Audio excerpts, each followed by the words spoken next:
Аның жырындагы һәр юлда фәлсәфә. Шул җыр кузгаткан фикер йөрмәсе сине җыр тыңганнан соң да озата бара. Син бу фикерне ирексездән кабул итәсең, чөнки аның жырындагы һәр образ тормыштан алынган. Ул безнең хакта дус күршеләрнең гыйбрәтле һәм үрнәк язмышы турында җырлый. Бүгенге кунагыбыз җырчы, мөгаллимә, блогер, радио тапшыруларын алып баручы Венера Шәмиева. Венера ханым, хуш килдегез, бик зур рәхмәт сезгә беренче чиратта. Без барыбыз да бик яхшы беләбез. Сезнең гаиләдә дин беренче урында тора. Менә бүгенге көндә безнең инде бик күп бәхәсләр яши. Татар дөньясында, җәмгыятьтә диндә җырга урын юк дигән. Динне дә яхшы белгән, музыка өлкәсендә дә гыйлеме шактый җитәрлек булган, тәҗрибәсе дә инде берничә еллар дәвамында тупланган кеше буларак әйтегез әле, сезнең фикерегез нинди әлеге бәхәсләргә? Хәерле көннәр, беренчедән, бик зур рәхмәт чакырганыгыз өчен. Инде чыннан да берничә ел дип әйтергә кирәк, дин безнең аерылгысыз бер элементы тормышыбызның. Һәм чыннан да бу мәсьәлә инде минем өчен бигрәк тә актуаль булды. Һәм мин үзем әле бүгенге көндә дингә якынайып кына киләм һәм аны өйрәнәм генә дип әйтергә кирәк. Һәм дин белгечләренә мөрәҗәгать иттем үзем дә шушы сорау белән. Безнең туган авылым мәчете имам хатибы Нурулла хәзрәт Зиннатуллиннан сорадым. Һәм ул мондый җавап кайтарды. Инкыйлабка кадәр булган татар галимнәре музыканы тыймаган. Инде билгеле шартларын үтәгән очракта дип. Без инде беләбез, минем әбием әйтә иде, кызым, хатын кызның тавышы аның зиннәт дип кичкенәдән. Мин инде аны нәрсә икән ул зиннәт дип уйлыйдырым, бер тәмнәй бер микән инде ул дип. Һәм үсә төшкәч инде мин аны аңладым, ул чыннан да бик зур байлык һәм шундый сакланып тора торган шундый бер бүләк инде Аллаһ Тәгаләнең, шулай бит. Һәм менә яши, бигрәк тә гомрә хаҗына барып кайткач инде мин аңладым. Менә мәгънәсен шушы зиннәт дигән сүзнең һәм Нурулла хәзрәт әйткән шушы аерма турында, шушы шарт турында. Димәк, хатын-кызлар булган җәмгыятьтә генә җырлый ала. Ирләр каршына чыгып түгел. Шушы шарт үтәлгән вакытта музыканы тыңлау инде ул тыелмый дип аңладым һәм хәзрәт тә шулай дип раслады. Шуңа күрә миндә бүгенге көндә инде чыгышлар ясыйм, ләкин хатын-кызлар булган аудиториядә генә. Андый мәҗлесләр алар чынлыкта күп. Менә хатын-кызлар хәзер җыелырга яраталар, үзләренең дус кызлары белән, туганнар белән, дини мәҗлесләрдә, туган көн уңаеннан да. Шуңа күрә ниндидер менә шундый чакыруларга гына йөрим. Олы кызыгыз Зөләйха 11нче сыйныфны тәмамлап, бүгенге көндә Мәскәүдә оркестр буенча белем ала дип беләбез. Мәдрәсәдә укыган ханым буларак, менә кызыгызның шушы адымына нәкъ менә шушы сәбәпләр буенча каршы төшмәдегез алайса? Беләсезме ничек булды ул? Менә беренчедән әйтәсем килә, дингә якынлашкан сайын һәм гомумән үсештә булган сайын Аллаһ Тәгалә андый кешеләрне күбрәк сыный торгандыр. Бер мисал китереп китәсем килә. Әнием сөйләде ул турыда. Ул абыстайны белә. Ул абыстайның 6 кызы бар. Һәм шушы 6 кызы да менә ышанасызмы, бер генә дә мөселман кияүе юк шул абыстайның. Анда бар чуашлар да, мәҗүсиләр, анда христиан диндәге кешеләр дә. Һәм мин моны ничек дип аңлыйм? Аллаһ Тәгалә менә безгә бигрәк тә шушы дингә якынайган кешеләргә әйтә торгандыр. Менә син, мәсәлән, шул ук апаны алсак индәйме? Син ашта бүген бик матур сөйләдең. Шушы ничек булырга кирәк икәнлеген, ислам дине буенча ничек кирәк икәнлеген. Әйдә менә хәзер үз тормышыңда шуны исбатлап кара дигән кебек. Шуңа күрә бу бик зур җаваплылык, әле гомумән менә хәзрәт, абыстай булу да бик зур җаваплылык. Һәм без инде алдан ук шундый сынаулар буласын барыбер аңлап яшибез, чөнки без дөньяви илдә яшибез. Дини гаиләләр дә шулай ук алар берничек тә шушы проблемалардан ераклашмый, дини булганлыгы аркасында гына.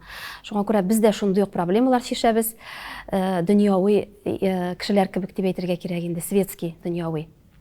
Һәм шушы әниемнең сүзе, менә шушы абыстайны алсак инде, ул да бит аның алдында шундый сайлау тора.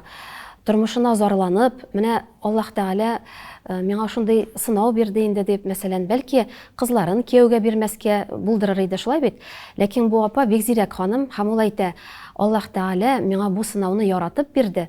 Миңа христиан, мәҗүси кияүләре биреп, аларны дингә китереп, алардан мөселман балалары тусын өчен дип. Менә шундый үзенә нәтиҗә ясаган. Һәм бу очракта да менә без инде теге ике урындыкта утырган кебек, Зөләйханың әлбәттә инде шушы җыр сәнгате буенча барасы килде, һәм беренчедән инде аның теге канатларын сындырмау йөзеннән инде. Чөнки Зөләйха ул безнең бик шундый, ничек дип әйтим, көчле шәхес, һәм ул барыбер дә ничектер бер теге тыйган әйбер, ул барыбер ничектер теге тишелеп чыга менә. Һәм татлырак та була. Әйе, һәм татлырак та була. Шуңа күрә без инде Зөләйхага бу очракта бирергә булдык шушы сайлауны. Һәм тагын да бер әйбер әйтәсем килә, иптәш кызларым миңа әйтәләр, менә хәзер бит инде мәдрәсәдә белем алгач, ниндидер мәкам белән Коръән укырга өйрәнәбез, шулай бит.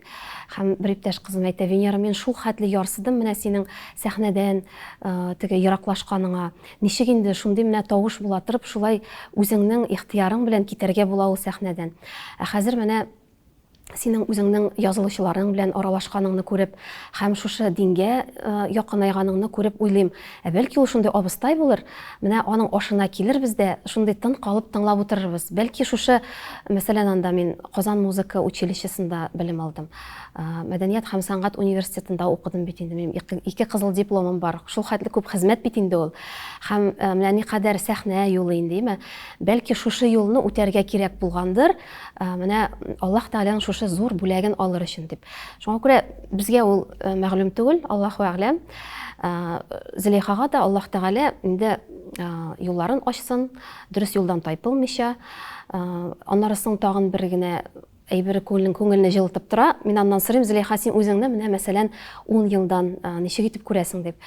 Ул әйтә: әни, мин менә әйтәм, син нинди эшкә киләсең, нинди киемнән син автобуста килдеңме, машинадамы, метродамы? Чөнки менә без уйлыйбыз гына, ул теге без үзебезнең киләчәккә барабыз дип. Чынлыкта миңа калса, киләчәк ул үзебезгә якынлашадыр. Чөнки һәрберебез дә без аны үзебезнең хыялларыбызда булдырабыз башта шул киләчәкне. Һәм ул киләчәк безгә үзе якынлаша кебек. Менә мин үзем шулай хис итәм. Чөнки бүгенге көндә барлык булган әйберләрне дә мин үземнең хыялларым белән тудырдым сыман. Мен шулай күп балалар булсын иде дип хыялландым. Ирем шундый хуҗа булсын иде дип хыялландым. Аны кайгыртырга, тәрбияләргә хыялландым. Һәм менә бүтән бүгенге булган нигъмәтем Аллаһ Тәгаләнең рәхмәте белән шушы уйларымнан, хыялларымнан килгән әйбер. Һәм мин балаларны да ничектер хыялланырга өндим. Зөләйхадан да шулай дип сорыйм да, Зөләйха әйтә: әни, мин белмим, әйтә алмыйм, менә 10 елдан ничек булыр. Шуны гына әйтә алам. Минем булачак менә дигән ирем, күп балаларым, һәм мин Мальдив утрауларында гына ял итәчәкмен ди. Бик яхшы. Мин әйтәм, Бик әйбәт хыяллар. Әйе. Шуңа күрә инде без Аллаһка тапшырабыз бу очракта. Венера, ике сорауны бер итеп тагын шуны сыйсым килә, бераз гына укыту эшләренә дә кагылып китик әле. Ни өчен укыту эшен ташларга булдыгыз? Әллә инде үзегезнең студент чакта зачет, имтихан биргәннәрегезне искә төшереп, анда җафа чиккәннәрегезне бераз гына күңелдән тагын бер тапкыр үткәреп, менә студентларның кайбер хилафлыкларына күз йомган чакларыгыз була идеме? Бу турыда ни диярсез? Укыту эшләрен ник ташладыммы? Миңа калса, мин шундый шәхес, һәр вакытта да үз-үземә менә шундый менә вызов диләр бит әле русчалатып әйткәндә, үземә шундый һәр вакытта да планкалар куям. Мин моны булдыра аламмы? Мин моны булдыра аламмы? Һәм яңа үрләр яуларга яратам. Миңа калса, университетта мин инде ничектер үзем өчен бик күп әйберләрне ачтым. Үземә үзем исбатладым кебек. Һәм миңа яңа ачышлар, яңа үрләр кызык булды.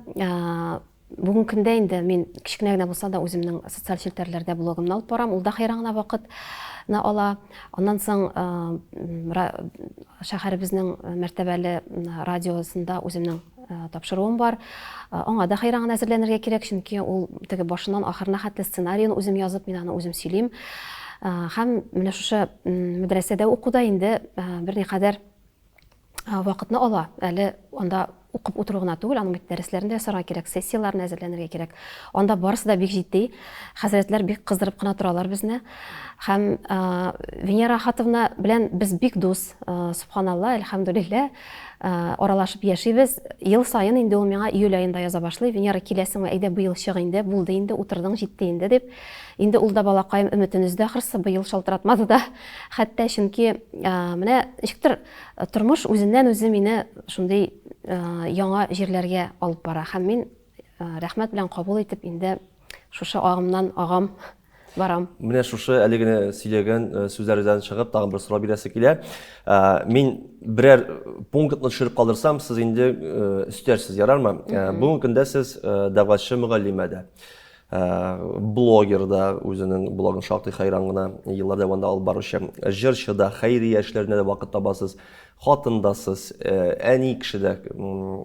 Ничек өлгерәсез дип сорыйсыз килми, ләкин менә бу төрле юнәлешләрне бергә алып бару Венера Шәмиева һаманда үсештә, эзләнүдә дигән сүзме? Мин, беләсезме, мин аны анализлый да алмыйм хәтта. Менә нинди уй килә миңа шушы секундта. Мин шул әйберне чынга ашырырга телим. Һәм Аллаһ Тәгалә шундый уй бирәдер дип уйлыйм. Мәсәлән, соңгы менә әле бер эшләгән эшебез, без хатын-кызлар белән шундый хатын-кызлар өчен булган курс оештырдык. Кичкенә генә аның максаты иде ятим балаларны мәктәпкә җыю. Һәм ул шундый төп базовый дип әйтергә кирәк темаларны кагылышлы булды инде. Ир һәм хатын, әти-әниләр белән булган мәсьәләләрне чиштек без анда. Шундый ябык группа иде ул, төркем иде. Һәм ничек дип әйтим, менә тормыш үзеннән үзе әйтә, нәрсә белән шөгыльләнергә икәнлеген. Мин аны менә тагын нәрсә белән шөгыльләнеп була әле дип мөгез чыгарып утырмыйм. Ул турыда минем уйланганым да юк, уйларга да вакытым юк. Миңа әгәрдән дир мәгълүмат килә икән, ул үзеннән үзе килә. Мәсәлән, менә бер көнне генә бер кыз шалтырата. 95 меңлек шундый аутист балага кирәк анализ бирергә. Нәрсә эшләргә була? Шушы кызлар белән без инде алар әйткәннәр иде, әйдәгез дәвамын эшләйгә әле моның. Мин әйтәм, хәзер балалар мәктәпкә әзерлисе, әле вакыт юк, дөресен әйткәндә. Һәм үзем шуны сөйлим, үзем рольдә барам, үземнең күңелемә килә. Әле бит сөйләргә була теге дөнья турында. Чөнки минем мәрткә киткән кешеләр белән очрашканым булды. Һәм аларның сөйләгән әйберләрен алар белән уртаклашырга була. Әле бит күз тию турында, аның саклану чаралары турында сөйләргә була. Сихерләр анда мәсәлән, әйме. Аннарсын китте WhatsApp чатлар турында бит әле әйтәм сөйләргә була. Ничек дөрес итеп аралашырга. Хәтта менә шушы тавышлы SMS-ларны, голосовое сообщение дибез бит. Хәтта аларны җибәрергә ярамый икәнлеген өченче кешегә. Аны да хәтта безнең күп кенә кешеләр аңлап бетерми. Мин әйтәм, әле бит бу турыда сөйләсәң дә була дип, шундый уй килде. Менә һич кенә уйламаганда тагын бер курс оештырып, инде шушы балага акчаны да җыеп бирдек. Шушы акчага дип әйтәм инде, шушы курс акчасына. Менә ул тормыш мине үзеннән үзе ияртә, үзеннән үзе кая кирәк шунда алып бара. Шуңа күрә әйтәм бит, теге үсештә булыйм әле, тукта менә моны эшләп карыйм әле дип уйланганым юк. Менә Аллаһ Тәгалә үзе бирә, кая барасын, юлымны ача дийме соң инде. Тынып калганы барча җиһан, тәхлил әйтеп ныгыйман, азан били күңелләрне. Аллаһымның улуг көчен, ризалыгын алыр өчен җаннан өмет түгелләмә. Әлхәмдүлилләһ биргәнеңнән шифа таба. Рәхмәтеңнән азат итмә безне, Аллаһ. Аңлатырга сүзләр җитми шушы хисне. Кадер киче икән бүген, кадер киче.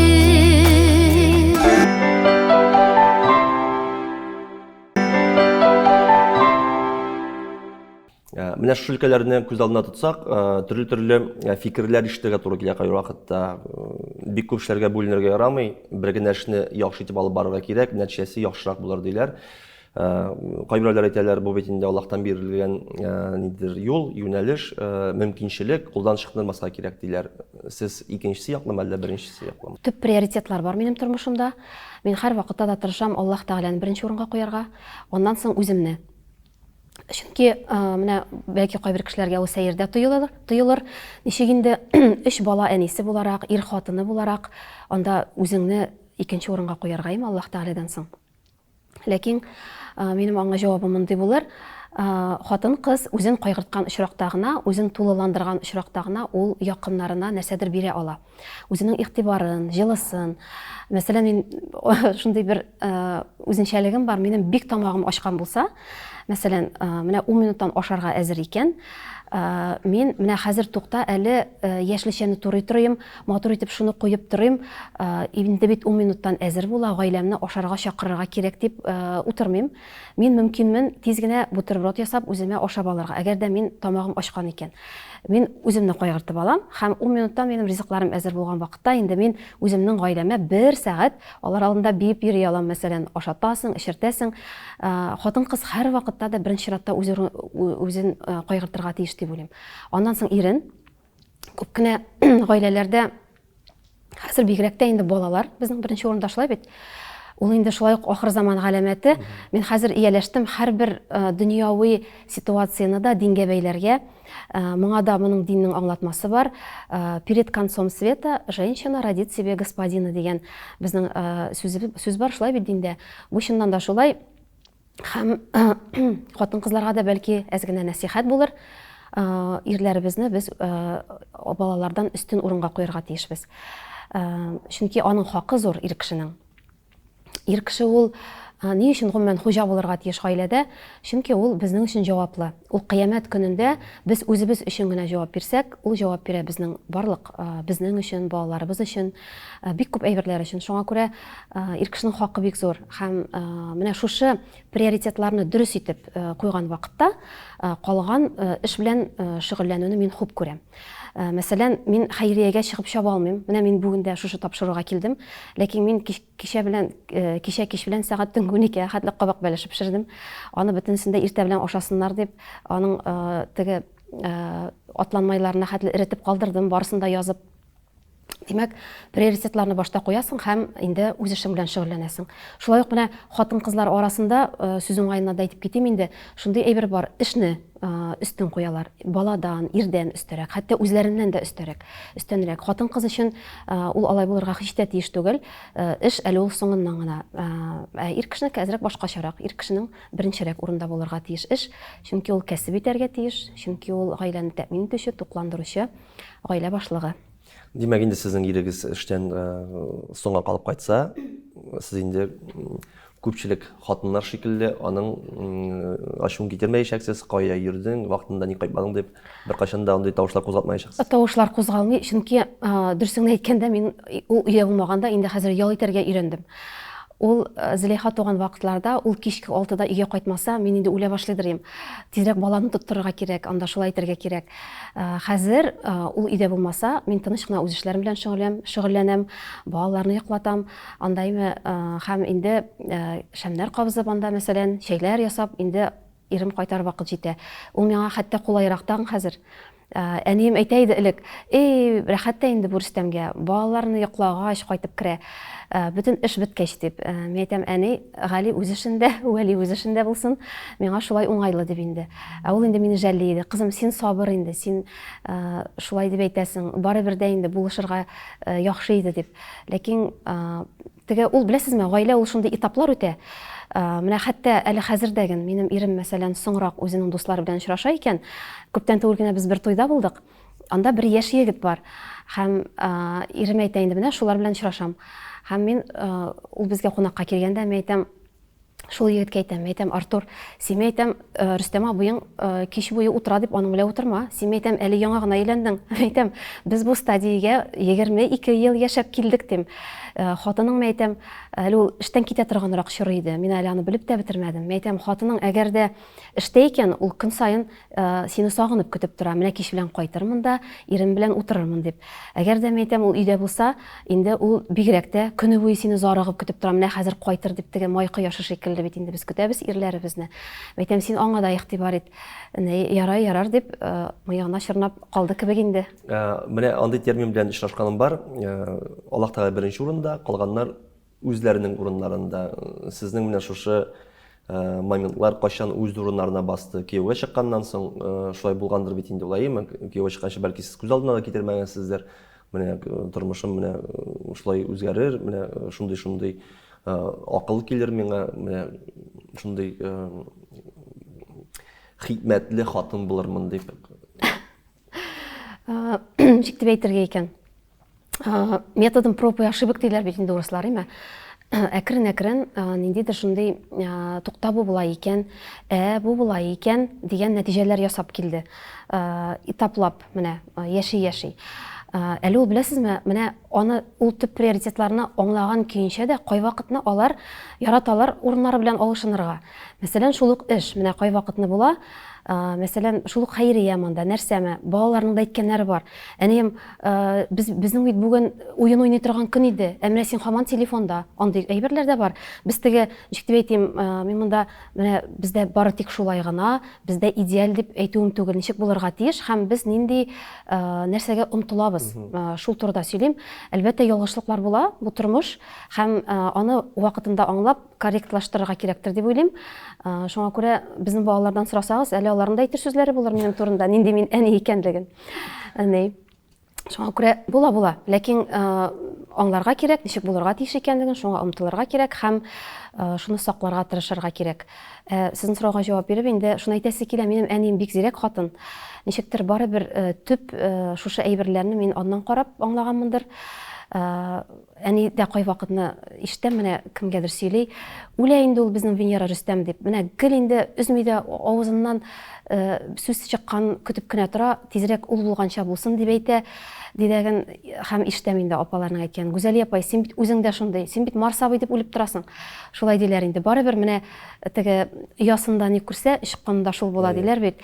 Әнидән күчкәндер ул, ләкин яши инде менә әле шушы динне үземә башка яктан ачкач тындагын бигрәк тә менә Аллаһ Тәгаләне беренче урынга куярга өйрәнеп киләм дип әйтәсем килә. Аның иң авыры шул, дөресен әйткәндә. Чөнки менә кайбер кылган гамәлләремне мин әле менә үземнеке дип кабул итәргә яратам. Мин эшләдем кебек тоела ул. Менә аны аңлар өчен барыбер үзең усилием сознания дип әйтергә кирәк инде, аңлар рәвештә үзеңне туктата белеп, тукта, бу бит Аллаһтан дип үзеңә аңлата белергә кирәк. Риягат ул шул хәтле тиз. Менә Пәйгамбәрбез алейһиссәламның хәдисен әйтеп китәм инде, ничектер менә барыбер бу әйтәм бит һәрбер тормыштагы вакыйга да ул шул хәтле дингә бәйле һәм яңа мәгънәләр ачасың. Менә дөньяви ситуациядә шушы дингә бәйләнешне күргәннән соң. Пәйгамбәрбез алейһиссәлам әйткән, рия ул кара төндәге, кара урмандагы, кара таштагы, кара кырмыска дигән. Менә хәтта менә шушы мин сөйләгән әйберләрне менә балаларга булышабыз дип әйтәбез бит инде. Аллаһ Тәгаләнең рәхмәте белән дип аңлый белергә кирәк. Һәм менә аның менә шушылай гына ул юкта булырга мөмкин. Рияга төшәсең һәм ул синең изгелекләрең юкка чыгарга мөмкин. Шуңа күрә Аллаһ Тәгалә яратып биргән шушы мөмкинлекне дип мин һәр вакытта да инде үземне аңлар рәвештә тырышам. Килешәм сезнең белән 100%. Әйтегез әле социаль челтәрләргә әйләнеп кайтыйк. Бүгенге көндә яулык ябынган ханымнар алып бара торган блоклар шактый күп, ләкин инде кайберләре белән күзгә-күз очрашкан вакытта, язылышлар белән аралашканнарын күргән вакытта, куя торган постлары, уздыра торган чаралары белән якынрак танышсаң, ничектер менә шушы толерант, самими мөселман хатыны образын җимерәләр кебек үзләренең блоглары белән. Венера Шәмиеваның блогында бер кайчан да нәрсә булмаячак. Икейөзлелек, ясалмалык дип уйлыйм. Беләсезме, менә соңгы соңгы елларда минем иптәш кызым белән юлларыбыз аерылды. 10 елдан артык дус булган иптәш кызым иде ул минем. Шул хәтле акыллы, шул хәтле зирәк, шул хәтле мин аны ничек дип әйтим, хөрмәт итәм бүген көнгә кадәр, ләкин әле без аңлашмадык. Чөнки аның сәбәбе шунда иде, ул минем ихласлыгым да шикләнде. Һәм беләсезме, мин шул мизгелдә аңладым, минем үз-үземдә хөрмәт иткән иң зур сыйфат ул ихласлык икән. Миңа ул шул хәтле авыр, мин менә бүген көнгә хәтле әле көтәм, ачык ишекләр белән көтәм, әле аңлашуыбызны аның белән. Чөнки ул чыннан да бик акыллы кыз. Иншалла рахман, Аллаһ Тәгалә үзенең рәхмәтен салыр. Чөнки ситуация шундый, менә әле хәзер миңа көтәргә кирәк. Менә бу ситуация миңа шулай берне аңлатты, һәм сезнең сорауга җавап итеп, мин әйтермен, 200лелек һәм ясалмалык булмастыр. Ихласлык минем өчен бик мөһим. Бик яхшы. Әйдәгез әле үткән темаларга әйләнеп кайтабыз кабаттан. Музыка темасыннан фотосурәтләр темасына да ара бик ерак түгел шикелле миңа. Хатын-кызлар социаль челтәрләргә фотолар куйган вакытта шәһвәт дигән терминда килеп баса шикелле күз алдына кайбер дин белгечләре. Әллә нәрсәләр беләсез сез? Шәһвәт нәрсә ул? Фикрегезне ишәтсез килгән. Мәсәлән, шәһвәт ул шәһвәт дигән төшенчә хатын-кызларның, мәсәлән, хатын-кызларга карап, иратларның бераз гына хисләнеп китүләре дигән төшенчә. Шуңа күрә теге менә моңа фикрегезне ишәтсез киләме? Менә хәзер мине капчыкка салып, шушы социаль челтәрләрдә блокны алып барып булмый. Шулай бит? Чөнки Пәйгамбәрбез галәйһиссәлам да әйткән, Аллаһ Субхана Тәгалә матур, ул матурлыкны ярата дигән. Һәм матурлыкны минемчә аны барыбер дә затлы итеп һәм шәригать кануннарына туры килеп үк бетмәсә дә, якынча туры китеребрәк бирергә кирәктер. Һәм мин үземнең фотосурәтемнән башка, мәсәлән, үземнең блогымны күз алдына китерә алмыйм. Һәм минемчә, менә яулык япкан вакытта да мин иремне кисәтеп куйдым, әйтәм, син белеп тор, яулык кию ул арзан түгел, син моңа ризамы дип. Һәм әйтәм, минем кешеләрдә кызгану түгел, соклану уятасым килә дип. Кара әле, менә яулык ябып та ничек матур итеп киенеп була икән дигән фикер уятырга. Шуңа күрә мин фотосурәтләргә яхшы карыйм, һәм хәзрәт тә шулай дип әйтте.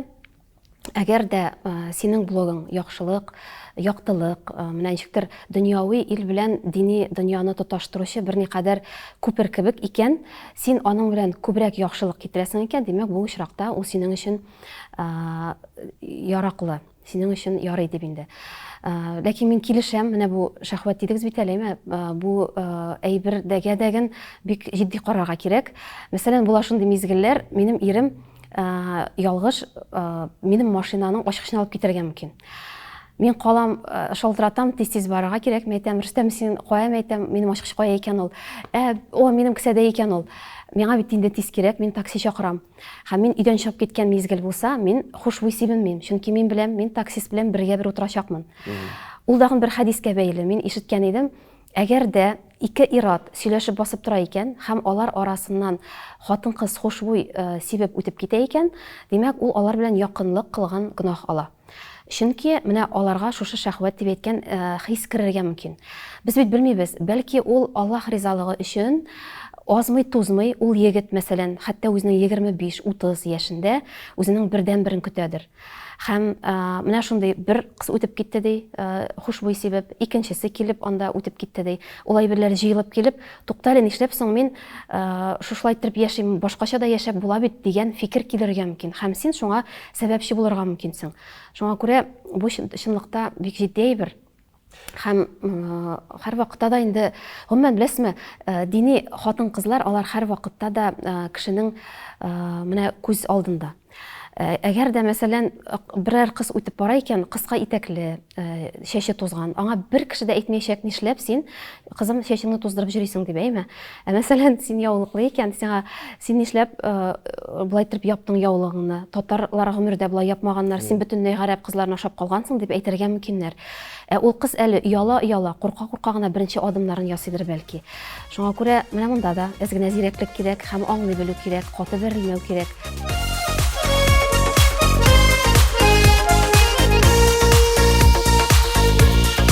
Кинәт булган салкыннардан башын игән каеннар, саклап шуны ди язмышлардан, урап үтсен кайгылар. Яшәсен тик шатлыкларда безнең барлык якыннар, җирдә яхшы тормышларга һәр көннеңдә хакы бар. Яшәсен тик шатлыкларда безнең барлык якыннар, җирдә яхшы тормышларга һәр көннеңдә хакы бар.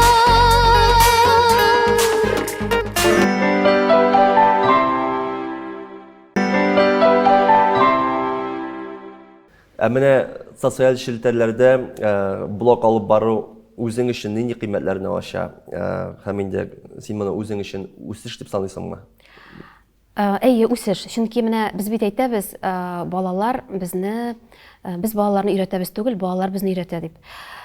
Чыннан да ул шулай. Безнең балаларга килгәндә, безнең үзебезнең балалар да бер дә стандарт түгел. Алар шул хәтле безне сыныйлар, мәш киләләр алар, һәм без инде профессорлар булып беттек, тәрбия чараларын күрә дип әйтәсе килә. Һәм менә бу әйбер буенча да әйтәсе килә, кайвакыт минем язылучыларым да, алар мине өйрәтәләр. Дөрес итеп аралаша белергә, нимә сораган сорауларына гына җавап бирергә. Анда әймә мәрхәмәтлерәк булырга, шулай ук каты бәрелмәскә. Алар минем укытучыларым, әле шулай ук. Алар минем үзләренең устазлары дип санасалар да, алар минем укучыларым. Һәм әлбәттә берникадәр ни бардыр, ничек дип әйтим, тапшыру башында әйтеп үткән идем бит. Мин моны булдыра аламмы дигән менә үземә мин һәр вакытта да яңа үрләр яуларга яратам. Һәм миңа менә шушы мөхиттә булу, чыннан да кешеләрнең дингә якын айларын күрү, үзеңнең күпмедер өлешеңне кертүне күрү, миңа ул илһам бирә, канатландыра. Һәм әле менә күптән түгел генә бер кыз язган иде. Венера апа, бик зур рәхмәт сезгә. Әле шундый бер кичкенә генә уку кебек бер дәрес биреп алган идем мин язылучыларыма, ирләрен кич белән каршы алырга. Анда хәтта ичке киемнәрнең артикулларына хәтле дә куеп, менә шундый, менә шулай эшләсәгез, менә шулай була дип инде. Һәм кызлар язалар: Венера апа, сез күз алдына китермисез, безнең ирләребез ничек рәхмәтле сезгә. Алар аның сез икән белмиләр, ләкин белеп торыгыз, сезгә рәхмәтле ирләр бик күп дип. Менә шулай берләр мине канатландыра. Тагын да эшләргә, әз генә булса да менә бер генә гаиләнең тормышында яхшы якка үзгәртә алсам, бу минем өчен бик зур әйбер. Дөрес, кайракта бит әйтәбез, безнең кайбер тормыштагы проблемаларыбыз ул безнең гыйлемебез җитеп бетмәүдән килеп чыга дип шуңа күрә бик яхшы. Габделфат Сафин белән җырлап йөрүче нәни 16 яшьлек Венерадан 3 бала әнисе булып җитлеккән, яхшы хатын булып җитлеккән Венера Шәмиева хәтле юл бик узын миңа калса, әйме. Ирегез Рөстәм белән танышу, кавышу дуэтларга нукта куймаган булса, бүгенге көндә Венера Шәмиева ниндирәк булыр иде микән? Иремне нукта куйды дип әйтә алмыйм, чөнки ул, беләсезме, ул гомумән минем җырлаганны ярата, һәм ул әйтә, матур үрнәкне күрсәтергә кирәк ди. Һәм беләсезме, әле аның шундый гадәте бар, ул үз-үзен бик ярата, һәм ул минем һәрбер казанышымны үзенең казанышы дип уйлый. Хәтта хәтерлим, бер тапшыру чыккан иде безнең гаилә белән. Анда ирем дә, балалар да булды, һәм ул бөтен дусларына шалтырата.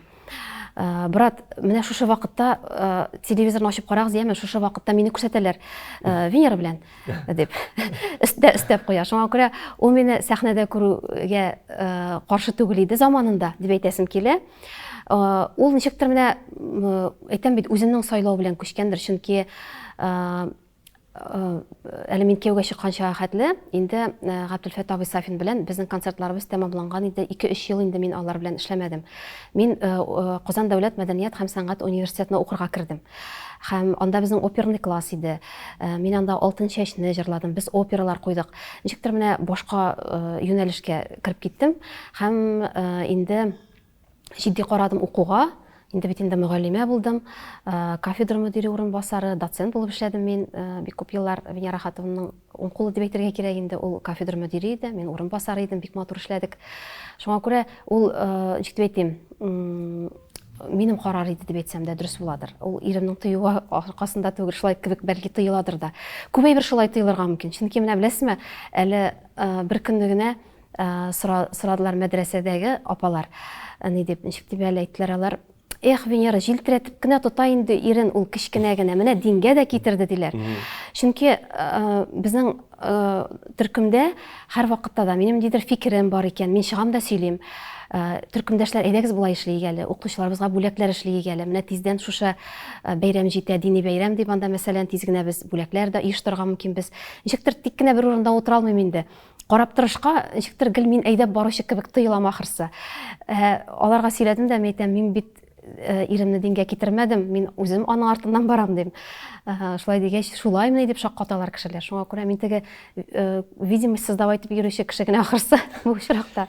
Венера, сезнең постларда Коръәннән шактый аятлар китерелә. Бүгенге матур очрашуыбызда да менә хәдисләр белән сөйләшеп утырасыз. Күптән түгел сезнең блогта шундый бер аятка табылган идем. Мәсәлән, чынлыкта үзләре үзгәрми торып, Аллаһ Тәгалә аларның хәлләрен үзгәртмәс.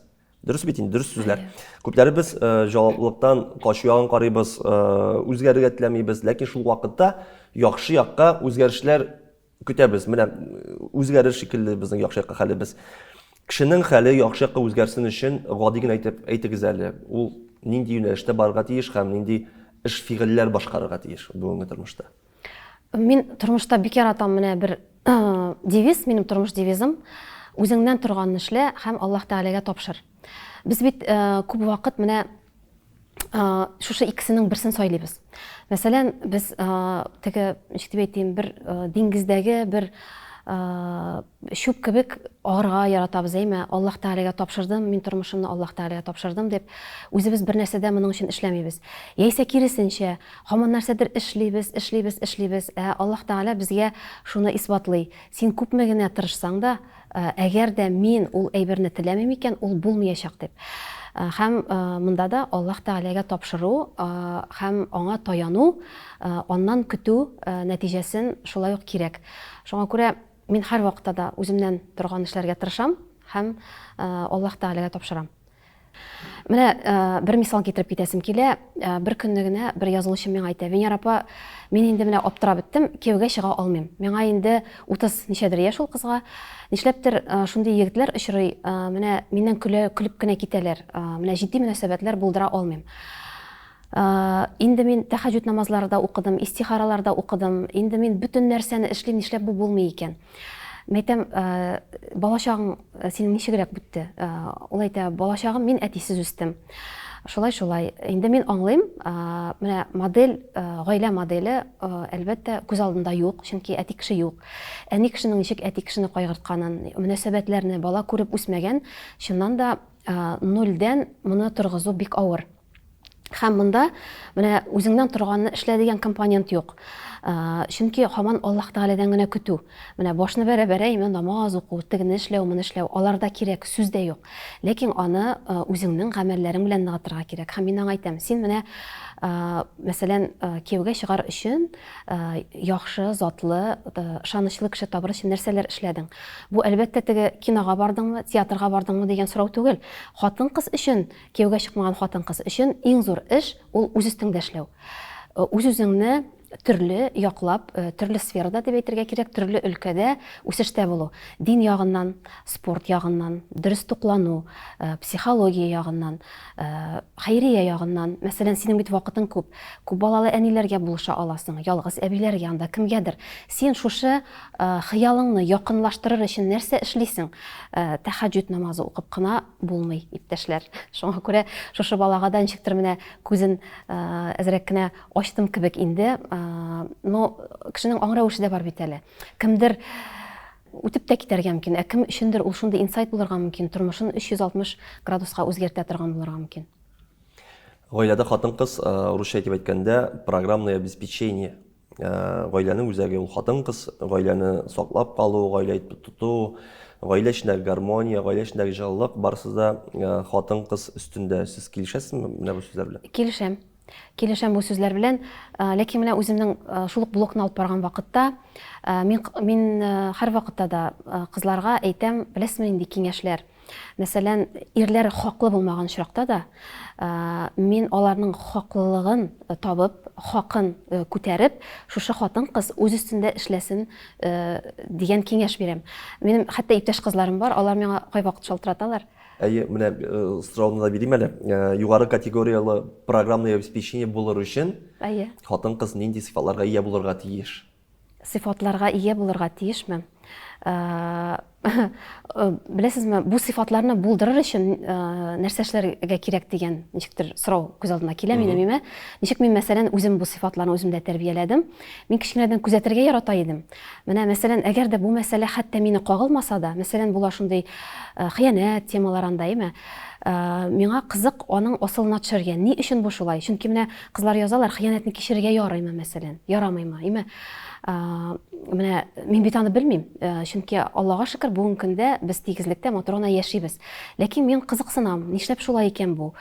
Һәм әлбәттә моңа җавабым да бар. Бәлки анысын соңрак әйтербез әле.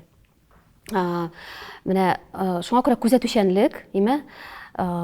Риясыз, ихластан иреңне ярату дип уйлыйм. Чөнки ул шул хәтле күп шикләрне ача. Чөнки синең яхшы буласың килә. Синең үз өстеңдә эшлисең килә. Син аны яраткач, аның кире элемтәсен күрәсең, аны сине яратканын күрәсең, син тагын да канатланасың. Һәм син канатлангач, синең тагын да күп әле үзең дә белмәгән ниндидер сәләтләрең ачыла. Шуңа күрә, ничектер шулайрак дип җавап бирердем бу сорауга. Сыйфатларга килгәндә, мин менә карап торам, җитезлек минем өчен бик мөһим. Тизлек. Чөнки менә ничек дип әйтим, һәм ирләр хатыннарда барыбер шул сыйфатны бик күп күрәләр ахырсы.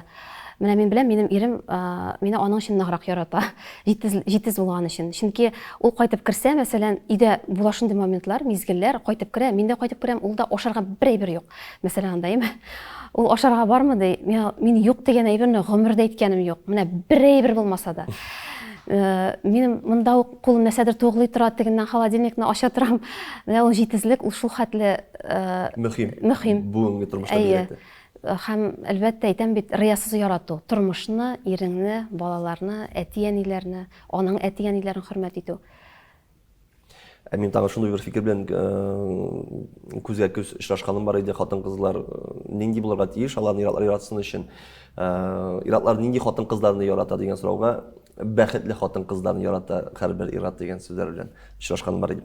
Әйтәгез әле балалар темасына да кагылыйк. Балаларга тәрбия 7 яшькә кадәр салына. 7 яшьтән олыгайгач, зурайгач, инде анда белем алу, мәгърифәт процессы башлана дигән сүзләр бар. Балалар алдагы көндәрдә бәхетле тормыш курсыннар өчен, бәхетле киләчәккә таба барсыннар өчен кичкенәдән менә шу тәрбия вакытында балаларга нинди кыйммәтләрне һәм ничек итеп салырга кирәк? Сез бала күңеленә ничегрәк юллар ачасыз? Шартсыз ярату иң беренчесе. Чөнки без бит шартлы ярату белән бик яратабыз. Бишләп кайттыңмы, яхшы, син бүген яхшы, мәсәлән, анда шулай бит. Шартсыз яратудыр дип уйлыйм. Чөнки беләсезме, менә мин хәзер үзендә шундый сыйфат сизә башладым. Улыгая төшкәч, инде 40-ның тиягына чыккач, бигрәк тә Зөләйха да бу ел бит инде бездән китте. Мин балаларны урыша белми башладым. Менә шул хәтле бер этлек эшләп аталар инде, име? Менә элек булса инде мин аларны хәзер менә шиметеп тә алырым хәтта инде менә шушы җирләренә шиметә инде минем самый шундый җәза инде алар өчен. Һәм беләкләреннән шиметү. Һәм менә хәзер урышып булмый.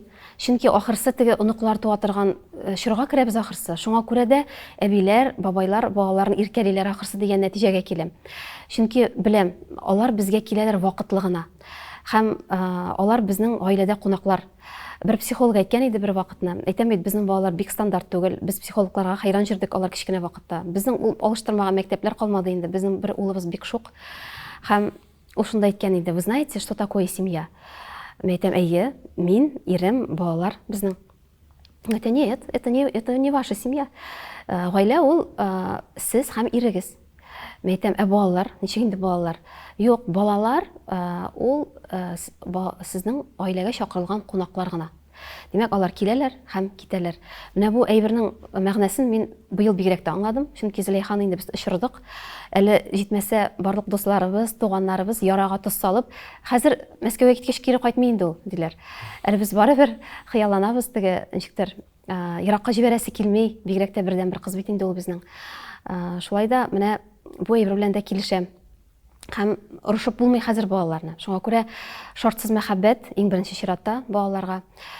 Һәм беләсезме, без аларны тәрбиялибез, булай кирәк дибез, тегеләй кирәк дибез, арттырып та җибәрәбез кай вакытны инде. Чөнки бер вакытны дәүләт белән дәрес ясыйбыз. Шул хәтле мин аны яхшы итеп укыттым. Ул менә бик энергичный бала, бик акыллы бала, но укырга яратмый иде. Мен әйтәм, моны ул минем эксперимент иде. Мен әйтәм, мин моны хәзер яхшы итеп укырга да өйрәтсәм, матур итеп язарга каллиграфиясын. Мен әйтәм, моңа бик бәя булмас. Бу баланы мин хәзер менә социаль эксперимент иде ул минем үземнең. Һәм беләсезме, дәрес ясаган вакытта ясыйбыз төнге 12, теге ошамый җыртып атабыз дәфтәрнең ниен беренче битен, давай яңадан язабыз хәзер. Дәүләтнең хәзер шулай күз яшьләре тама. Икенче сыйныф иде ул, хәтерлим. Хәзер басты дагын, әнием беләсеңме? Менә килеп җитер кыямәт көне ди. Менә басырсың син Аллаһ Тәгалә каршына. Менә шунда Аллаһ Тәгалә сиңа әйтер: "Нишләп син шушы балаңны җәзаладың дәрес ясатып?" ди. Менә ул минем балалар белән дәрес ясаган соңгы көн иде. Мин шуннан соң просто менә җибәрдем бу ситуацияны. Һәм анда хәрефләр хәзер теге якка да кәкрәя, бу якка да кәкрәя, но минем балалар бәхетле. Шуңа күрә менә әйтеп үткәнемчә, менә әйтәм бит, методым проб и ошибок. Аңлый, ялгыша, төзәтә, шулай яшибез тормышны.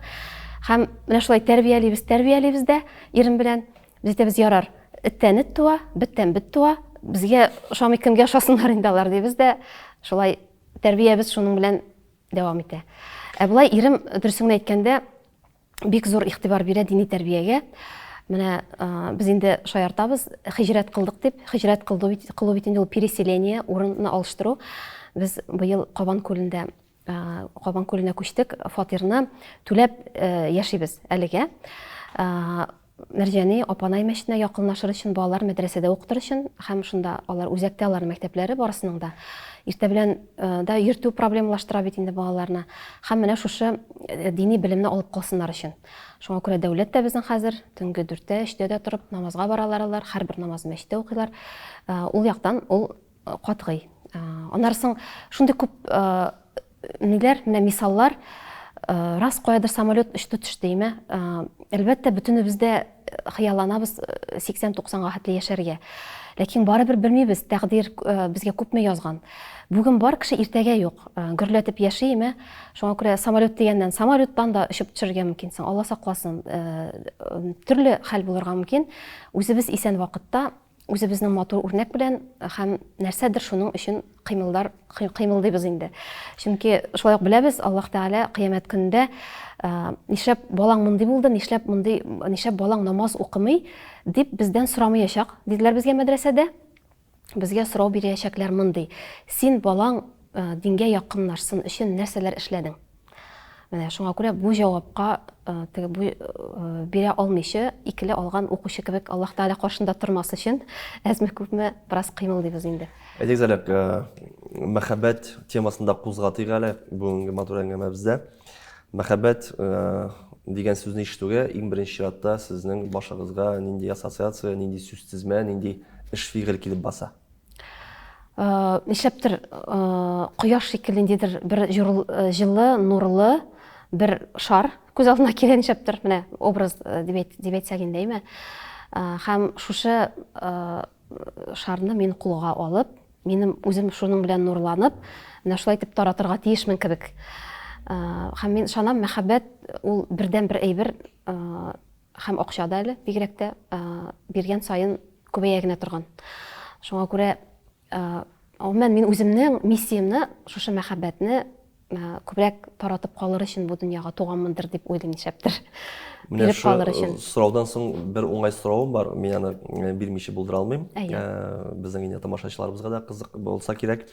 Тормыш иптәшегез бердән бер көнне кайтып сезгә: Венера, акыллым, матурым, мин икенче хатын алырга телим дисә, сез ниндирәк хисләр кичерерсез һәм нәрсә дип җавап кайтарырсыз? Әлбәттә, бу бик җитди сорау, авыр сорау һәм минем әтием белән әнием бүгенге көндә исән сау, бик тигезлектә, татулыкта яшиләр. Һәм без һәрвакытта да аларның мәхәббәтен күреп үстек. Безнең бер әни иде, бер әти иде. Һәм бу әлбәттә бик авыр булыр иде минем өчен дип уйлыйм. Менә сөйләшкәнем бар чечен хатыннар белән, башка милләттәге хатыннар белән, алар әйтәләр, без сезне бик яхшы аңлыйбыз, татар хатыннарын. Менә мәсәлән, Сания исемле бер чечен кызы бар инде, ул әйтә, минем әтиемнең иде 2 хатыны, һәм без шуны күреп үстек. Ул хатынның балалары безнең энекәшләребез, сеңрекәшләребез иде. Без шундый зур гаилә булганыбызга бик шатлана идек. Һәм ул бүгенге көндә үзенең иренә 2нче хатын эзли, мәсәлән. Ул әйтә, Сәйет Әлине, мин телим балаларыбыз күбрәк булсын өчен ди. Менә сез безне мәңге аңламаячаксыз ди. Чөнки сез башка җирлектә тудыгыз, башка җирлектә үстегез, һәм мин сезне бик яхшы аңлыйм, ул сезгә туры килми ди. Менә ул шулай ди. Безгә ул туры килә, чөнки менә мин кичкенәдән шуны күреп үстем. Миндә аны көнләшү хисе юк дип. Нәрсә әйтәсе килә бу турыда? Гомумән менә нинди генә бәхетле гаилә булса да, минемчә бер нинди дә гарантияләр юк. Бу тормышта бер генә гарантия бар, ул безне үлем көтә дигән гарантиядыр дип уйлыйм. Хәтта менә балаларыбызның яхшы, зәвыклы, акыллы кеше булып үсүләренә дә гарантия юк. Чөнки татар халкында да бар шундый әйтемеме, аттан ала да туа, кыла да туа диләр. Менә дигән гаиләдә әллә инде балалар да була. Шуңа күрә белмәссең, бер нинди гарантия юк. Һәм хәтта ир кешенең 2нче хатын алуына да шуңа күрә мин бу мәсьәләдә үземнең девизыма таянам, үземнән торганны эшлим һәм Аллаһ Тәгаләгә тапшырам. Инде гомумән бу мәсәлән, әгәр дә сорасаң, бу ситуациягә синең карашың дип андаймы бүгенге көндә. Инде беләм, күзләреңнән күрәм, син андый сорау бирергә әзерләнеп торасың. Әйтәсем килә, минем менә бу шәхси фикерем, мин аны беркемгә дә бәйләп әйтүем түгел. Менә бер хадискә таянасым килә, Пәйгамбәрбез алейһиссәлам русчалатып әйтермен, ул ничектер менә русчалатып күңелемә керде ул хадис. Пәйгамбәрбез алейһиссәлам үзенең кияве Галигә булай дип әйтә. Аның яраткан кызы Фатыйма була бит инде, шуның ире. Ул аңа булай ди: "Если хоть одна слезинка упадет с глаз Фатимы по причине твоего многоженства, то я тебе запрещаю многоженство", ди. Димәк, хатын кызны рәнҗетеп, җылатып өйләнү дөрес түгел. Пәйгамбәрбез алейһиссәлам бу турыда аермачык әйткән. Без шундый картина күрәбез бүгенге көндә. Шуннан да яшереп мендаймы, хатыннарын җылатыпмы өйләнәләр. Өйләнсеннәр, ләкин белеп торсыннар, аның бәясе булачак. Бәясе булачак. Иң кыйммәтле бәя минемчә ул балаларның бәхете. Балалар әниләренең бәргәләнгәнен, әтиләренең шундый галәмәтен күреп үсә һәм аларның бәхетсезлеге бәлки иң зур бәя булырдыр дип уйлыйм. Чөнки менә Рауил Абу Файзуллинның якташымның шундый шигыре бар: "Үземә тисә тисеннәр, балама тимәсеннәр" ди. Шулай бит. Бүгенге көндә мин менә хәтта үзем дә инде әйтә алмыйм, безнең бәхет безнең кулларда дип. Безнең бәхет инде балалар кулларында. Чөнки балаларыбыз кеше булып үссә, безнең өчен иң зур әйбер шул. Әле хәтерлим, безнең әтиебезнең якын дуслары килделәр кунакка безгә күптән түгел. Һәм Нурдин абый инде әйтә: "Марс, менә яшь вакытта инде безнең зуррак үй саласыбыз килде, яхшырак машина аласыбыз килде" ди. Менә кызыгыймы тормыш ди. Менә хәзер шундый яшькә җиттек. Хәзер бер генә әйбер, балаларыбыз инсафлы булсын. Балаларыбыз яхшы кешеләр булсын. Шушы икән ул менә теләкләрнең иң бөек ноктасы дип. Ушыннан да шулай. Ләкин андый фикерләр олгайгач кына килә. Мин гомумән уйлыйм, менә үземне дәген уйлыйм, аны Сократ та шулай дип әйткән икән. Мин теге Сократ дәрәҗәсенә менү теләге түгел, ләкин Сократ әйткән икән шулай дип. Мин бер юлы шул хәтле надан да кебек, бер юлы шул хәтле акыллы да кебек дип. Мин үземдә кай вакытны шулай, шундый икәйбер миндә. Үземнең шырнадан икәнемне дә аңлыйм күп ситуацияләрдә. Чөнки тормыш шундый ситуацияләр китерә. Һәм нәрсәндер аңлаганым да кебек. Һәм уйлыйм, әйтәм, бу тормышны менә моны шулай яшисе булган икән, бу шулай икән дигән көндә генә теге дөньяга китеп барыр көн җитә торгандыр.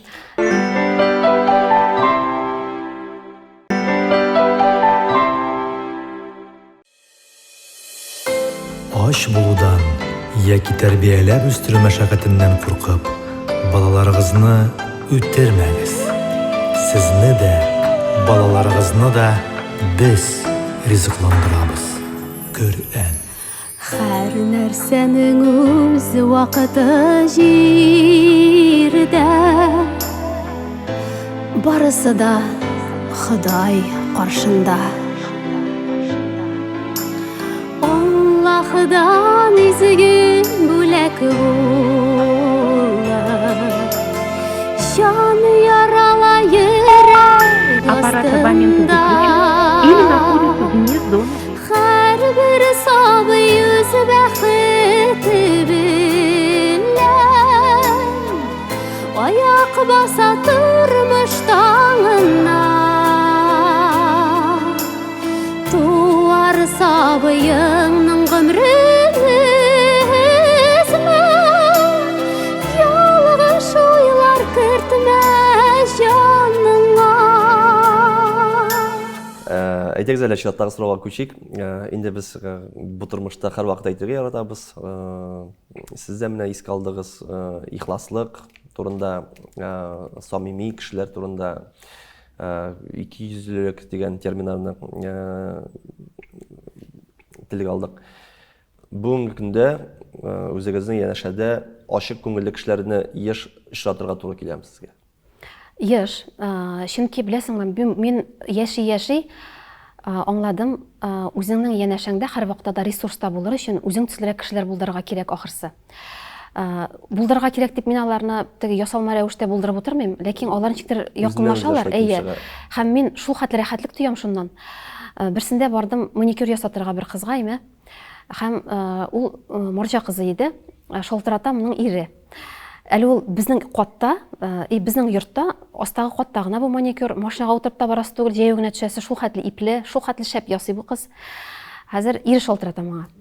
Бу әйтә, минем белән менә шулай, шушындый тавыш белән сөйләште дә, телефон ала, алло, дип шулаймы? Да, дорогой. Менә шулай дип сөйләшә, шул хәтле ясалмалык. Мин менә моннан кайный әйтәм, ох, әйтәм, марҗа кызлары электр балалар безнең җегетләрне, рәҗмәсә Рөстәм исемле ире. Хәзер мин уйлыйм, хәзер әйтәм, юк, мин әйтәм килмим, миңа күңелемә туры килми. Менә, име? Хәзер яра маникюрны ясаттым, акчамны түләдем, рәхмәтемне әйтеп чыгып киттем. Хәзер икенче юлы килер вакыт җитте. Хәзер бит инде сорау астында калдым, машинага утырып башка җиргә барасы киләм, белештем башка җирләрне. Әйтәм, монда гына җайлы иде, шул хәтле шәп ясый иде. Үз-үземә әйтәм, синең ни эшең бар аның ире белән ничек сөйләшкәндә? Сиңа яхшы ясыймы, ясый, все бар. Юк, әйтәм, кирәк түгел. Нинди бар шулай булсын кеше, ихлас булсын кеше бармыйм. Менә уже маникюр ясатырга да шул кешегә мин бара алмыйм. Миңа менә шул хәтле рәхәт кешеләр, миңа рәхәт шулай яшәргә. Ләкин ирем шулай дип әйтә, Венер, син менә бер розовый дөньяда яшисең ди. Һәм мин аның кай вакытны телефоннан сөйләшкәнен, нинди мәсьәләләр чишкәнен, кемнәр белән нәрсә турында сөйләшкәнен чамалыйм. Шундый дөньяда күп икән дөрес түгеллек, пычраклык. Һәм мин аңа тагын да хөрмәтем, рәхмәтем арта. Безнең шушы менә ничек дип әйтим, кичкенә генә җылылык, бәхет, мәхәббәт утравының саклауында, яуында торганы өчен. Чөнки мин шуның уртасында торам һәм бу әйберләр мине кагылмый. Әлбәттә, була инде ул ара-тирә очрашасың тормышта, ләкин күпчелек мине 80% теге һәр вакытта да ничәптер шушы принцип Парето күз алдына килә. 80-гә 20 бит инде ул. 80% минем шундый кешеләр янәшәмдә. Мин Аллаһ Тәгаләгә бик рәхмәтле. Байлык дигән төшенчә бар. Һәрбер кеше аны үзенчә аңлый. Сезнең фикерегезчә, чын мәгънәсендә бай кеше нинди кеше ул? Без ирем белән Аллаһка шөкер бүгенге көндә ничек дип әйтим, җитәрле тормышта яшибез дип уйлыйм мин. Бик нык тырышабыз, аның өчен көч куябыз, аның өчен нинди кыйммәтләр, сәламәтлек буенча да түләгәнебезне үзебез генә беләбез. Һәм бар иде төрле вакытлар. Кышкы пәлтәксәләреннән акчалар караган вакытларда иманда 98-нче, 2008 еллар иде, доллар алышынган вакыт, хәтерлим, дәүләт туасы еллар, шу хәтле авыр еллар иде.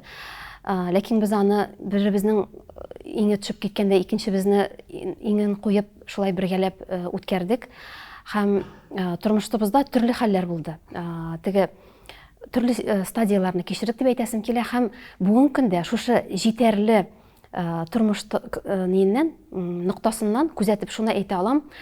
Менә җитәр-җитмәс тормышта яшәгән кешеләрнең хыялы муллыкта яшәү. Име? Берәй-берген әйтәсе килә, муллыкта яшәү белән проблемалар алар кимеми. Аның яңалары туа. Һәм ул берникадәр мираж кебек. Менә кеше һаман шушы әйбергә җитәм дә, менә шулай булыр кебек тоела. Менә хәзер шуны тотам да, менә яхшы булыр кебек тоела. Алай булмый. Ул проблемалар алышынып тора. Аның кайсыдыр мәгънәдә җитәрле тормышта яшәсәң, алар күбәя дә. Мәсәлән, җитәрле тормышта яшәгән кешеләр, гади тормышта яшәгән кешеләрнең проблемаларын чишми. Андый ситуацияләр дә бар.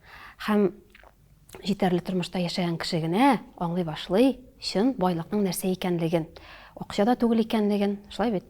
Әлбәттә, акча ул мөмкинлекләр бирә. Безгә тормышта мөмкинлекләрне ача, һәм ул бик яхшы. Ләкин чыннан да, әйтәләр бит теге, хосписта булган кешеләрдән сорагыз, әгәр дә күңел чөнкелегенә бирелсәгез, нәрсә ул чын байлык дип, алар сезгә әйтерләр дип. Ул чыннан да шулай. Теге Алла сакласын инде авыр сынаулардан, Аллаһ Тәгалә авыр сынаулар бирә алмасын, бирә күрмәсен, күтәрә алмый торган. Ләкин чын байлык, чын мәгънәсендә әйтә алам. Әбиләр теле белән аны шушы аңлау рәвешенә җиткән кешеләр генә аңлаячак инде. Менә ул чын мәгънәсендә тигезлек, саулык, балалар бәхете, әтиәннәр исән сау булу. Сезнең блогны күзәтеп баручы язылышларыгыз күреп торалар, инде сезнең җитешкән тормышта яшәвегезне еш кына чит илләрдән, постларда эләсез әйме үзегезнең битләрегезгә. Алла каршына баскач, һәрбер мал өчен җавап тотарга туры киләчәк дигән сүзләр бар. Кеше бит инде җиргә ике дөньяны тигез итеп алып барырга тиеш дип әйтелә һәм шуның өчен килә дип әйтелә. Теге дөньяда, бу дөньяда безнең телгә күчерсәк, матди якында, рухи якында. Менә Аллаһ Тәгалә каршына баскач, кызармыйча җавап тоту өчен, һәрбер малыбыз өчен, һәрбер эшләгән эш-фигылебез өчен ничегрәк балансын сакларга бу тормышта, ничегрәк алып барырга икесен дә тигез итеп. Килеп чыгам ул аны тигез итеп алып бару, әллә инде барбер кайсыдыр берсе алгарак чыгамы? Килеп чыга дип әйтү дөрес түгел. Килеп чыксын өчен менә теге цирктагы булай баланс саклап торучы бар бит, теге җиптән баручы кеше. Канат буенча баручы. Канат буенча. Шуның кебек инде баланслыйбыз дип әйтергә кирәк, аның өстендә эшләгән көн. Килешәм бу фикер белән, ул шулай ук бер хадис: "Не отказывайтесь от этого мира ради другого". Димәк, мәңгелек дөнья өчен һәм от другого мира ради этого мира. Бу чыннан да шулай, һәм минем ирем ул, ничек дип әйтим, мул тормышка омтыла, һәм ул аны бик хуп күрә, ул һәр вакытта да әйтә, бары тик мул тормышта яшәп кенә безнең өммәтебезгә нәрсәдер бирә алабыз. Әгәр дә акчаң күп икән, бүлеш, мәдрәсә төзү, мәчет төзү, шулай бит. Һәм гомумән ул шундый позициядә яши, ул әйтә. Пәйгамбәр саллаллаһу алейһи әйткән, ир кешенең 3 әйбере иң яхшы булырга тиеш. Анда тәрбияле хатыны, яхшы холыклы, благонравная жена, яхшы дөясе, димәк машинасы һәм яхшы йорты дип инде.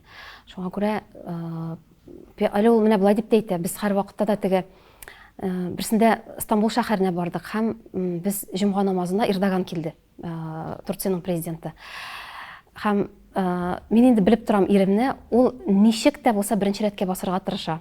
Анда гомумән ул мәчеткә керү авыр. Анда шул хәтле күп кеше керә алмыйча калды. Берникадәр мизгелдән күрәм, ирем җибәреп ята видео. Эрдоган менә прямо кырыенда басып тора. Ул шул хәтле ярата, ул әйтә, Пәйгамбәр саллаллаһу әйткән, беренче рәтләрне алыгыз. Ул беренчелектә булырга ярата. Ләкин беренчелектә дә беләсезме, мин беренче, сез менә монда торып торыгыз әле дип түгел. Ул мин беренче, син дә бул беренче. Аның менә шундый позициясе, ул янәшәсендә кешеләрне дә һәр вакытта үстерергә ярата. Ничектер менә шундый сәламәт караш белән карарга тырышабыз инде. Каф сүрәсенең 16-нчы аятының соңгы җөмләсендә мондый сүзләр бар. Без аларга, кешеләргә, аларның муен тамырыннан да якынрак. Менә дингә әле яңа беренче адымнарын атлап килүче кардәшләргә, безнең инде милләттәшләребезгә ничегрәк аңлатыр идегез әлеге сүзләрне? Менә балалар да бик еш сорыйлар, әнем Аллаһ Тәгалә ул кая дип. Без аны быел өйрәндек, хәтта без аны күкләрдә дип тә әйтә алмыйбыз икән. Күкләр ул табыну ноктасы. Без кулларны күтәреп күкләрдән сорыйбыз, ләкин Аллаһ Тәгалә ул бөтен җирдә дә түгел. Менә ул чыннан да сиңа бик якын. Менә аның бердән бер төшенчәсе, кайда икәнлеге әйтелми, ләкин ул сиңа бик якын. һәм балаларга да без шулай дип аңлатабыз инде. Менә яңа килгән кешеләргә шулай ук бит инде балаларга аңлаткан кебек аңлатырга. Нинди генә ситуация булмасын, Аллаһ Тәгалә сине төрле мәсьәләдән коткарып, юлып калучы дип аңлатабыз инде, диме? Һәм мәсьәләләр китерәбез ниндидер. Мәсәлән, кичә генә дә әле капка чыкчы иренең машинасында калган. Һәм без кирип киләбез Җәлил белән. Безнең үй кырыенда түләүле генә анда. Түләргә барбыр бит инде, яхшы түгел, күңелле түгел, исраф. Һәм мәйтәм, капкага якынлаша гына башлаган дип, капка үз-үзеннән ачылып китте. Хәзер үз-үзеннән ачылып китте, карыйм, минем артта да бер кеше юк, алда да бер кеше юк. Мәйтәм, улым, мәйтәм, күрәсең, мәйтәм, менә кешеләргә мәйтәм, яхшылык эшләсәң, мәйтәм, Аллаһ Тәгалә дә безгә шулай капкаларын ачып тора дим. Аннан бу мисалның иң кызыгы шундайы, хәзер мин бит инде кирдем, 2 сәгатьтән миңа тагын Җәлилне дзюдога кертергә кирәк. Хәзер мәйтәм, ничек чыгамсың инде мин? Әле ирем кайтмады. Мәйтәм, күршеләргәме, кемнәр өйдә икән инде хәзер, көпә көндез, бөтен кеше эштә. Чыгарга гына җыендым, ишек ачылып китте. Валлаһи менә, ишек ачылып китте, шуннан тагын чыгып киттек. Аннарсын күпмедер мизгелдә инде күрдем, минем арттан тагын машина чыкты. Ну, әле аның менә шушы ачылу хикмәте. Кергән вакытта бөтенләй менә бер кеше дә юк иде. Ансы бигрәк ни булды, хикмәт булды. Шуңа күрә яңа дингә килгән кешене мәсәлән уйландырыр идем. Менә бармы синең тормышыңда шундый ситуация? Менә үзеңнән үзе нәрсәдер килеп чыкты мәсәлән анда, әйме? Һәм дир мисаллар китерер идем, бәлки хәдисләр сөйләр идем. Үз тормышымнан да бик җитәрлек әйберләр, мисаллар күп инде хәзер яши. Аллаһ Тәгаләдән генә икәнлеге булган әйберләргә бик нык инанасың. Венера, тапшырыбызга килгәнегез өчен чын күңелдән барлык коллективыбыз исеменнән, шәхсән үземнең исемнән зур рәхмәтләр безне җиткерәсебез килә. Алга таба да шушындый җылы әңгәмәләр белән инде безнең тамашачыларыбызны сөендереп торырга язсан һәм сездән дә тамашачыларыбызга беренче теләк ишетсәк, тапшыру тагында ямьләнер иде. Мин ышанам, бу дөньяга һәрбер кеше үзенең миссиясе белән килә торгандыр. Һәм Аллаһ Тәгалә билгеле бер фикер сала торгандыр бәндәсенә, билгеле бер программа. Мин үзем дә шушы Аллаһ Тәгалә уйлаган аның задумкасы дип әйтергә кирәк инде, диме? Шуңа якынлашамдыр шушы миссияма, кебек тоела үземә. Һәм кешеләргә файдалы булып яшәү, шушы дөньяга матурлык, җылылык, мәхәббәт таратып яшәүне ничектер үземә маяк итеп алдым шикелле. Тамашачыларга әйтәсем килә, һәрбер кешедә бу дөньяга булай гына тумаган икәнлеген аңлап, мәгънәле, изле тормышларда яшәсен иде. Һәм Аллаһ Тәгалә биргән иң матур сыйфатларны, сәләтләрне үзендә ачып, бу дөньяга бары тик яктылык, матурлык, җылылык таратып яшәсен иде. Бик зур рәхмәт сезгә. Бүгенге кунагыбыз җырчы, мөгаллимә, блогер, радио тапшырулар алып баручысы Венера Шәмиева булды. Хөрмәтле тамашачылар, әлеге матур әңгәмәбез сезне канатландырыр, илһамландырыр һәм инде күңел түрегезгә үтеп керер дип ышанып калабыз.